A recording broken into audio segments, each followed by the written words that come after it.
In 1985, Costco started selling a hot dog and a soda for $1.50. 40 years later, still $1.50. So when the CEO tried to raise it, the founder himself told him, and I'm quoting directly, "If you raise the effing hot dog, I will kill you." Like, that's not a joke. That's a business philosophy. And once you understand why Costco would rather lose money on a hot dog than raise the price by $1, you'll understand why it's one of the most successful companies in American history. So, how does a company that sells $249 billion worth of product and barely marks it up any actually make money? The answer is stranger than you think.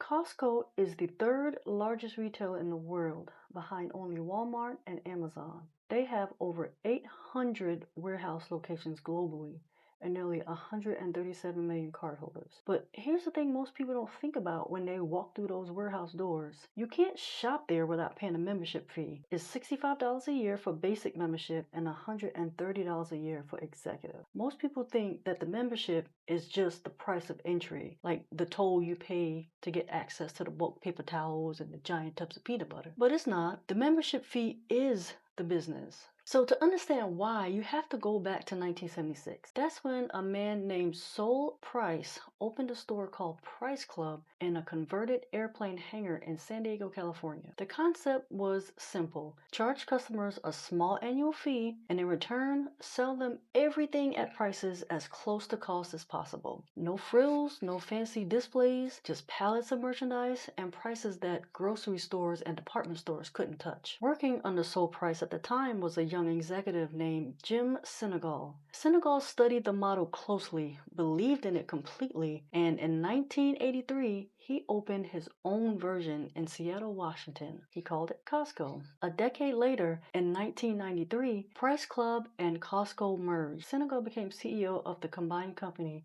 and the original philosophy became the foundation of everything. Charge a membership fee, sell everything at near cost, make the membership so valuable that people never want to cancel. Sinegal even set a rule that would define Costco for the next 40 years. No product would ever be marked up more than 14% above cost. Ever. No exceptions. So for comparison, most supermarkets or grocery stores mark up products 25 to 50%. Pharmacies can mark up drugs by hundreds or even thousands of percent. Costco kept everything at 14. So what does that actually look like today? Costco's most recent annual report tells the whole story. In 2024, they had $249.6 billion in net sales. Like, more than the GDP of most countries. But their gross profit margin, so that's the percentage of each sale they actually keep after paying for the products, was just 10.92%. For comparison, Walmart's gross margin is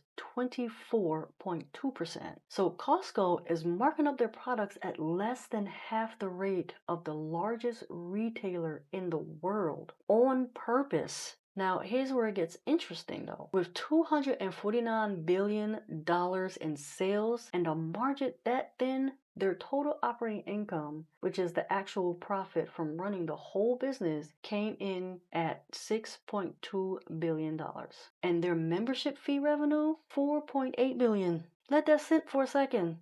77% of Costco's entire profit comes not from selling you anything, but that $65 annual fee that you pay just to walk in the door. They're running a $250 billion retail operation at near break even so that you can keep renewing that membership every year. And it works. Their renewal rate is at 90%. 90%. 9 out of 10 members renew every single year. Once you're in, you almost never leave. Which brings us back to the hot dog story. So, first fact, in fiscal year 2025 alone, Costco sold more than 245 million hot dog combos at $1.50 each. That's a lot of revenue, but the combo is intentionally priced at or near break even. According to Business Insider, the price stopped making economic sense for a long time, but Costco keeps it anyway. When CEO Craig Jelinek raised the idea of finally increasing the price, co-founder Jim Sinegal shut it down immediately. His exact words, reported by both Business Insider and Forbes, "If you raise the effing hot dog, I will kill you." Forbes also noted Sinegal's reasoning. "We are known for that hot dog. That's something you don't mess with." To protect the price without losing money, Costco eventually switched from the Hebrew national brand to their own Kirkland signature brand hot dog, essentially building a meat processing operation rather than raise the price 50 cents. Fact number 2. Speaking of Kirkland, Costco's private label brand generates over $40 billion in annual sales based on the most recent publicly reported figures. That's more than Nike. Kirkland exists for one reason. When a name brand supplier won't hit Costco's price requirements, Costco makes their own version. Same quality, lower cost, and Costco keeps more of what little margin they're working with. Alright, fact number 3. The 14% markup cap applies to everything, including the pharmacy. So while a typical pharmacy can charge dramatically more for prescription drugs, Costco's pharmacy markups are subjected to the same ceiling as the rotisserie chicken and the 48-pack of water bottles. It's one of the reasons Costco's pharmacy prices are consistently among the lowest in the country. So where does Costco go from here? The membership fee hasn't been raised since 2017. Analysts have been expecting an increase for years, and the math on why is straightforward. Every $5 increase in the annual fee adds roughly $500 million in near pure profit to the bottom line, without selling a single additional product. But there's a bigger question for Costco's future than the fee price. Jim Sinegal built a company around a very specific philosophy: treat customers fairly, keep prices low, make the membership feel like the best deal they've ever made.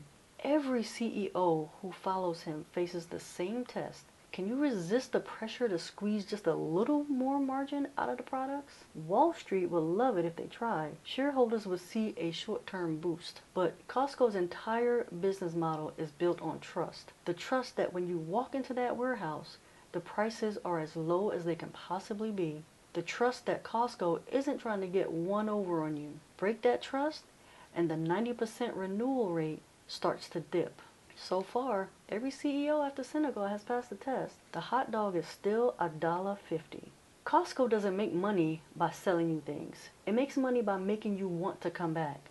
The warehouse, the $1.50 hot dog, the 10.92% gross margin, the Kirkland brand, the 14% markup cap, all of it is designed to do one thing: make that $65 membership feel like the best deal you ever made. And 90% of their members agree every single year. If you want to understand why other retailers keep failing while Costco keeps growing, drop a comment. I'm thinking about doing a follow-up on why companies like Kmart and Sears lost everything.